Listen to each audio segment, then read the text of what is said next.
Ке има ли расплет за преименувањето на тетовските улици на утрешната седница на Општинскиот совет? Откако Уставниот суд ја поништи одлуката од 2007 за која општина Тетово не добила согласност од владата за менување на имињата, сега пред актуелниот состав е нова иницијатива од ДУИ.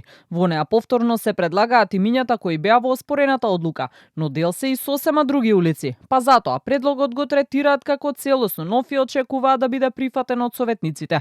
Од партијата на Ахмети за Канал 5 вела дека тој потек не би предизвикал распуштање на советот, иако според законот за локална самоуправа, советот се распушта ако повторно го донесе прописот кој претходно бил поништен или укинат со одлука на Уставниот суд. За сега оваа точка воопшто не е ставена на дневниот ред за утрешната седница кој го испратија до медиумите, а политичкиот аналитичар Љузни Фаризи оценува дека партиите ке калкулираат и неизвестно е дали воопшто оваа тема ке биде отворена. И истите се обидуваат тоа да го профитират, односно самите ДУИ, тоа што го има направено грешката во минатото, да се обидат да го поправат, но за политичка цел. Од тоа што вчера го гледавме дека имаше многу мал број кој излегува на тој протест, се разбира дека двете политички структури ќе тактизираат со одлуката за утрешниот ден, но пред се топката е од страна на Влен, кој ќе одлучат дали ќе одат на предвремени избори за Советот на Тетово или не.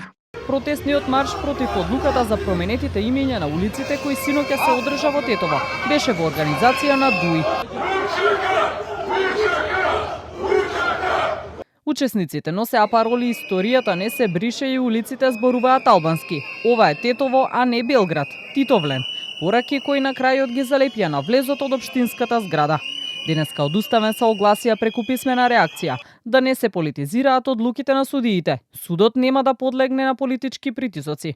Посебно сакаме да нагласиме дека за судот нема никаква релевантност какви и кои се имињата на улици, школи, инфраструктурни објекти и слично.